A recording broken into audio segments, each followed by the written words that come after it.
Recently, Ken Ham and Bill Nye held a debate about whether creationism is a viable model of origins. I want to go into an analysis. It was far too long, and I've written an overview anyway on the potholer54 Facebook page. What I thought worth addressing was Ken Ham's attempt to redefine the word science. What is science? Well, the origin of the word comes from the classical Latin scientia, which means to know. There's experimental observational science, as we call it. That's using the scientific method. Observation, measurement, experiment, testing. That's fine. That's the definition most scientists would generally accept. Science is knowledge, but it's a knowledge gained through the scientific method. In short, observation and inference. And the tenets of the scientific method are exactly the same whether you're a geologist, a botanist, or a space physicist. But then Ham tries to overturn the way science has been practiced for hundreds of years in just about every scientific discipline in every country in the world. It's a bit ambitious, but let's see how he goes. There's experimental observational science, as we call it. Let me stop you there, Ken. As you call it, call you. So we established up front that this is a name we come up with. As far as scientists are concerned, all science is observational. So coming up with the name observational science is like coining the term moving NASCAR. So now Ham is going to try to drive a wedge between the sciences that are indifferent to his beliefs, like software engineering, and those that contradict the Bible, like geology, biology, and astronomy. The first thing he does is make up another new term. When you re-talking about the past, we like to call that origins or historical science. So we like to call that origins or historical science. Just checking. Public school textbooks are using the same word science for observational science and historical science. Yes, Ken, because to the public school system and to universities and to scientific institutions worldwide there's no distinction between what you call observational and historical science. All science is observational, including those disciplines you've labeled historical. We can't observe the Earth orbiting the Sun, but we can infer it from observations of the retrograde motion of Mars and the phases of Venus. We can't observe the structure of the atom or what causes an earthquake, but we can infer these things through other observations. No scientific theory, from heliocentric theory to atomic theory to plate tectonic theory, has ever been observed. It's been inferred from thousands of observations.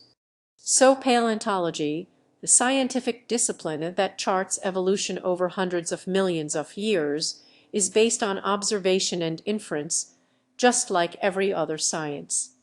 Paleontologists weren't there 68 million years ago to observe this Triceratops, but we can observe its fossil remains and we can observe footprints, eggs, and fossilized faces of dinosaurs like this to know how they lived, what they eat, and from the ground they walked on, what sort of environment they inhabited.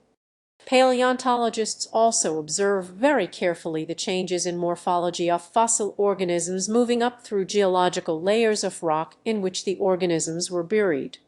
And whether the layers are thousands or millions of years old, either way, paleontologists can make the obvious inference that the organism is changing over time. But according to the historical science argument, paleontologists can't use the evidence they observed to make these inferences because they weren't physically there. And then someone came forward in the debate to refute all that. Ken Ham's argument was brilliantly and successfully demolished by Ken Ham.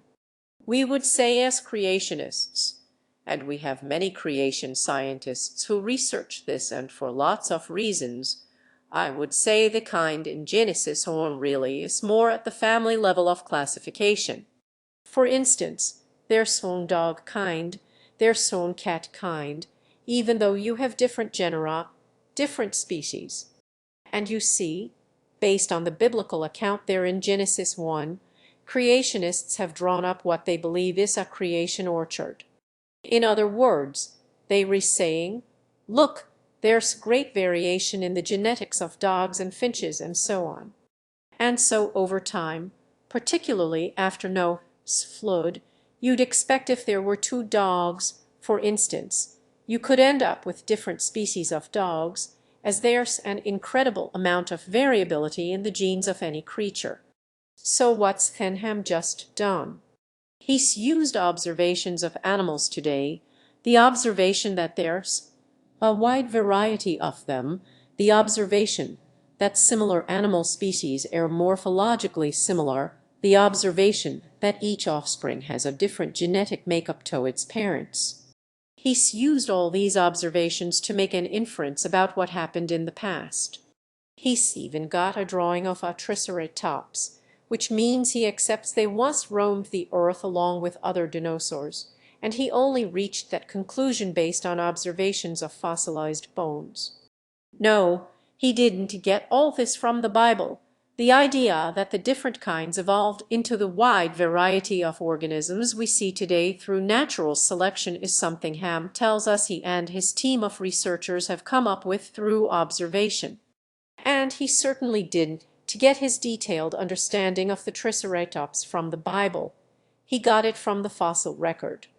The only part of this picture Ham got from the Bible was his starting point, the blind belief that two of each kind of animal emerged from an ark 4,000 years ago. So since Ham accepts that observations can indeed tell us what happened in the past, then observations from the fossil record showing no such sudden appearance of animal families override that blind belief. That's why creationism isn't a viable model again, as you admit it's based on belief, and as you yourself said, science has to be based on observation.